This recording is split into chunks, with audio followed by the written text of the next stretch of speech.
Trading in the zone में mark Douglas एक महान कोट देते हैं जो कि उनकी टीचिंग्स का कोर है। वो कहते हैं, दिक्कत ये है कि लॉसेस को अवॉइड करके पेन से बचा नहीं जा सकता है। मार्केट बिहेवियर पैटर्न्स बनाता है और पैटर्न्स अपने आप में रिपीट होते हैं, लेकिन हर बार नहीं।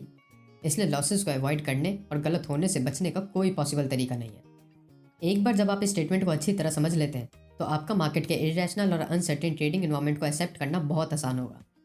आज हम मार्क डगलस की ही एक और बुक द डिसिप्लिन ट्रेडर के कुछ मेन लेसन्स देखने वाले हैं। तो चलिए शुरू करते हैं। Lesson number 1, losses are an integral part of trading. Legendary trader Mark मिनोनी का कहना है कि वह खुद अपने सिस्टम में फेलियर का निर्माण करते हैं, जिसका मतलब है कि वह उम्मीद करते हैं कि उनके ट्रेड्स 50% टाइम्स लूजिंग ट्रेड्स होंगे और 50% विनिंग ट्रेड्स। हालांकि उनके विनिंग ट्रेड्स उनके लूजिंग ट्रेड से बड़े होंगे। आपको भी ये समझना होगा कि लॉसेज ट्रेडिंग का एक इंटीग्रल पार्ट है जो आएंगे ही, जिनसे बचा नहीं जा सकता है। अगर आप वास्तव में स्वीकार करते हैं कि लॉसेज सबसे सक्सेसफुल स्ट्रेटेजीज का कोर है तो उनकी अकरेंस को एक्सेप्ट करना काफ़ी ज़्यादा आसान होगा। ये तो उन लॉसेस को मैनेज करना है जो असल में डिफरेंस क्रिएट करता है। अगर आप एक लॉस को कंट्रोल से बाहर ग्रो होने देते हैं तो वो आपके विनिंग ट्रेड्स को कम महत्वपूर्ण बना सकता है। स्वीकार करें कि आपको कई लॉस होंगे, उन्हें छोटा रखें और उन्हें अपनी स्ट्रेटेजी का एक कोर फोकस बनाएं। अल्टीमेटली ये स्वीकार करें कि किसी भी स्ट्रेटेजी में हार और जीत दोनों होंगे ही, और दोनों ही आउटकम के होने के चांसेस दूसरे जितने ही हैं। ये हमेशा याद रखना कि हमें लॉसेस से बचना नहीं है, बल्कि उन लॉसेस को मैनेज करना है। Lesson number 2, the nature of the trading environment. क्या आपने कभी सोचा है हर ट्रेडिंग की वीडियो में डिसिप्लिन ट्रेडर बनने की सलाह पाने के बाद भी हम डिसिप्लिन क्यों नहीं बन पाते हैं? यस, ये इररेशनल और अनसर्टेन ट्रेडिंग एनवायरनमेंट ही है जो ट्रेडर को डिसिप्लिन बनने से रोकता है। तो यहाँ हम मार्केट के नेचर के बारे में जानेंगे, जिन्हें आपको एक्सेप्ट करना ही होगा। और एक बार जब आप मार्केट को अच्छे से समझ जाएंगे तो आपके लिए एक डिसिप्लिन रूट लेना ज़्यादा आसान होगा। First, the market is always right. Let me repeat it again, the market is always right. ना ही आप, ना ही आपके फैक्ट्स, ना ही आपके एक्सपर्ट एनालिसिस, ना ही आपका CNBC चैनल और ना ही आपका फेवरेट यूट्यूब चैनल। अगर कोई सही है तो वो आपकी गर्लफ्रेंड है, क्योंकि लड़कियां हमेशा सही होती हैं, है ना? हाँ, मैं मजाक कर रहा हूँ। एटलीस्ट इन ट्रेडिंग लड़कियां यहाँ सही नहीं होती। अगर कोई सही है तो वो मार्केट है। मार्केट जो भी करता है वो गलत नहीं है, वह जो है वो है। The market is never wrong in what it does, it just is. Market price वो प्राइस है जिससे सभी ट्रेडर्स एग्री करते हैं। इससे कोई फर्क नहीं पड़ता कि ट्रेडर्स वास्तव में क्या मानते हैं, चाहे वो लॉजिकल हो या इलॉजिकल, उनकी जानकारी अच्छी हो या बुरी। The market price is the right price. यही वो प्राइस है जिस पर ट्रेड होता है। मार्केट के बारे में किसी भी ट्रेडर की व्यक्तिगत राय मार्केट से ज़्यादा सही नहीं हो सकती।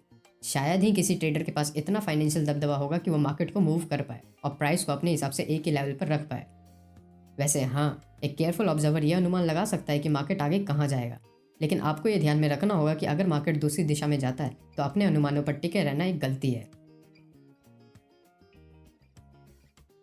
कोई फर्क नहीं पड़ता कि एक ट्रेडर क्या सोचता है, विश्वास करता है या क्या उम्मीद करता है, क्या जानता है, इन सब के बावजूद मार्केट हमेशा सही होता है। Second, there is unlimited potential for profit and loss.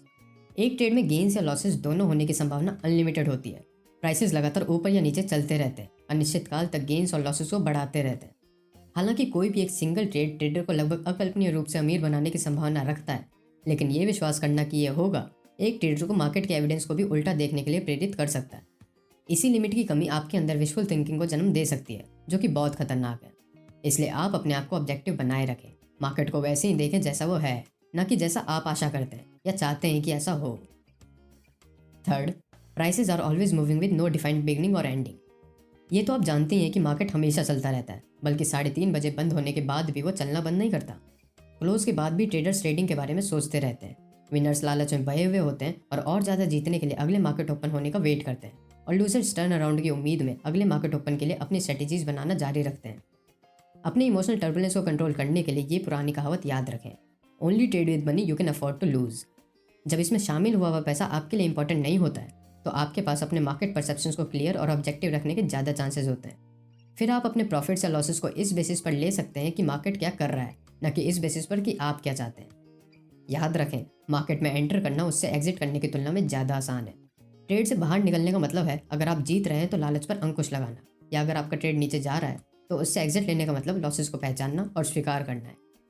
ज़्यादातर ट्रेडर्स को मार्केट साफ दिखाई नहीं देता है। वो अपनी उत्सुकता से बनाए हुए कोहरे से मार्केट को देखते हैं। वे या तो वो वापस चाहते हैं जो मार्केट ने उनसे ले लिया है, मतलब अपने लॉस को वापस जीत में बदलना चाहते हैं, या अपने छोटे गेन को बहुत बड़े गेन में बदलना चाहते हैं। और इसी चाहत के कारण वे अपने हिसाब से मार्केट को देखते हैं, ना कि मार्केट के हिसाब से। Fourth, the market is an unstructured environment. Market एक नदी की तरह है, लेकिन एक ऐसी नदी जिसका फ्लो उल्टा भी हो सकता है। आप किसी भी पॉइंट पर एंटर कर सकते हैं और ये किसी भी डायरेक्शन में आगे बढ़ सकती है। चूंकि मार्केट कोई स्ट्रक्चर या लिमिट्स प्रोवाइड नहीं करता है, इसलिए आपको खुद के लिए अपने लिमिट्स तय करने होंगे। आप अपने रूल्स खुद बनाएं और अपने डिसीजंस और उसके कॉन्सिक्वेंसेस की खुद रिस्पॉन्सिबिलिटी उठाएं। मार्क डगलस कहते हैं कि एक अनस्ट्रक्चर्ड और अनलिमिटेड एनवायरनमेंट में आपको अपने बिहेवियर को गाइड करने के लिए रूल्स बनाने होंगे। आपको खुद को दिशा देनी होगी, नहीं तो आप इतनी सारी पॉसिबिलिटीज से व्याकुल महसूस करेंगे। एक बार जब आप मार्केट के अनस्ट्रक्चर्ड नेचर को अच्छे से समझ जाएंगे, तब आप मार्केट को कंट्रोल करने के बजाय खुद के इमोशंस को कंट्रोल करने पर फोकस करना शुरू कर देंगे। Lesson number 3 stages to be successful in trading.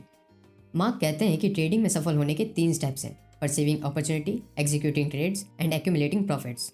Trading की अपॉर्चुनिटी को समझना, उस ट्रेड को एग्जीक्यूट करना और प्रॉफिट जमा करना, मतलब ट्रेड से एग्जिट करना। यही किसी भी ट्रेड के मेन कंपोनेंट्स होते हैं: what to buy, when to buy and when to sell. हालांकि हर एक स्टेप में इमोशनल पिटफॉल्स होते हैं जो उनको बिगाड़ सकती है, और कोई भी ट्रेडर तब तक सफल नहीं हो सकता जब तक वो इन इमोशंस को एड्रेस नहीं कर लेता है। इमोशंस को एड्रेस करना मतलब ये पक्का करना कि वो इमोशंस आपके ट्रेडिंग जजमेंट्स में इंटरफेयर ना करें। इन इमोशंस को दूर करने का एक तरीका है रूल्स बनाना। ये रूल्स हमें अपॉर्चुनिटीज आइडेंटिफाई करने में, हमारे एंट्री और एग्जिट ट्रेड्स को एग्जीक्यूट करने में और पोजीशन साइज और रिस्क को मैनेज करने में हमारी मदद करेंगे।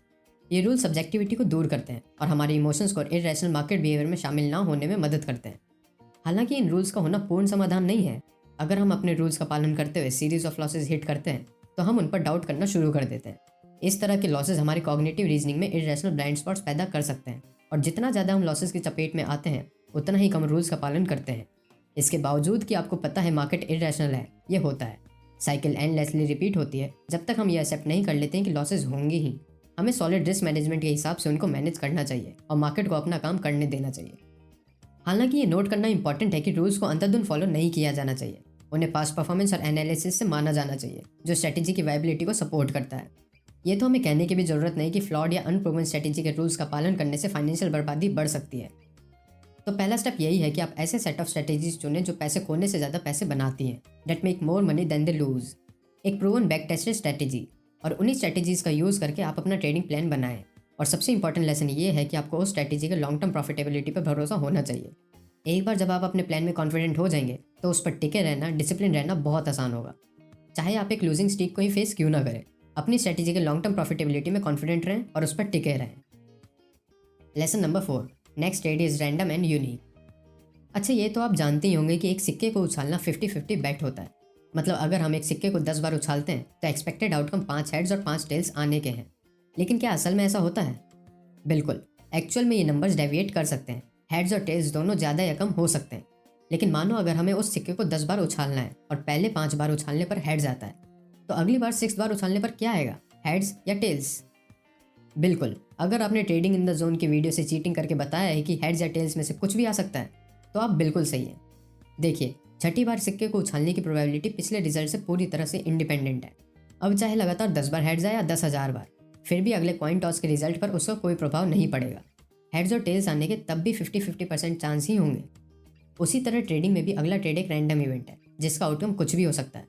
अगर आपको 5 लूजिंग ट्रेड्स एक रो में मिलते हैं, तो इसका मतलब ये नहीं है कि अगले ट्रेड के आउटकम में हार या जीत किसी की संभावना बड़ी या घटी हो। मार्केट को नहीं पता कि आपके पिछले ट्रेड्स क्या थे और कैसे थे, विनर्स थे या लूजर्स।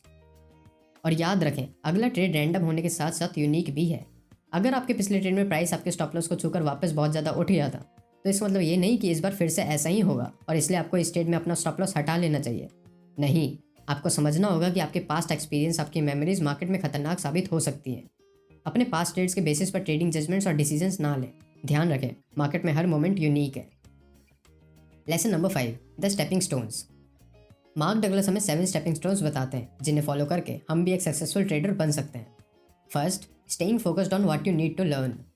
सबसे पहला स्टेप लर्निंग पर फोकस करना है। एक बार फिर से, कहाँ पर? अर्निंग पर फोकस करना है। नहीं, लर्निंग पर।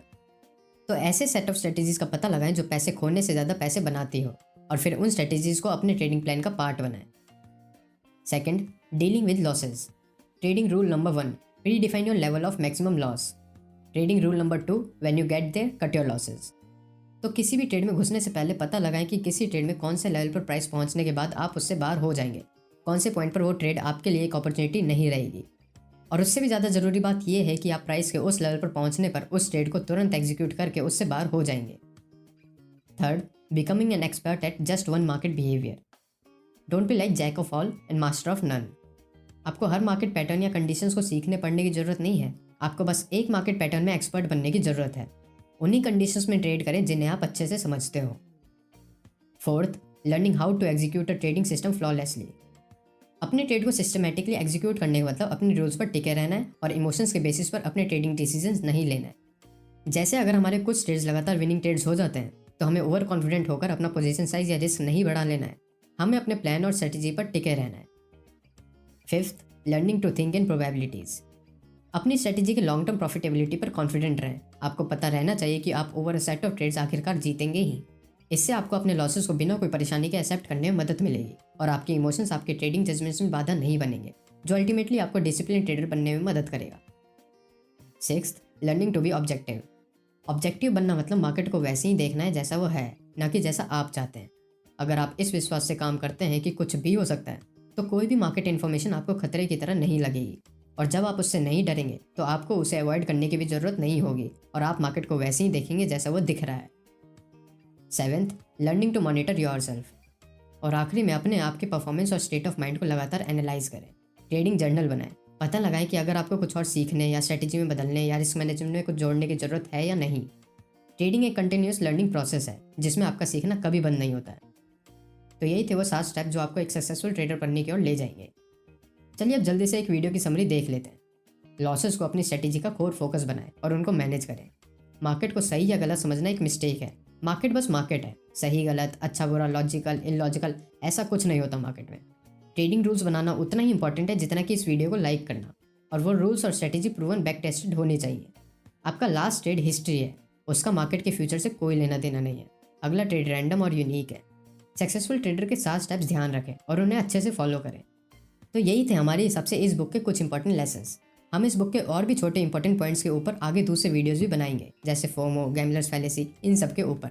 तो इसी तरह के कंटेंट देखने के लिए हमारे चैनल को सब्सक्राइब करें और अगर ये वीडियो पसंद आई तो इसे लाइक करें और शेयर करें। और ऐसी ही इन्वेस्टिंग, ट्रेडिंग, पर्सनल फाइनेंस और मनी मैनेजमेंट रिलेटेड वीडियोस देखने के लिए हमारे चैनल को सब्सक्राइब करें। देखने के लिए धन्यवाद।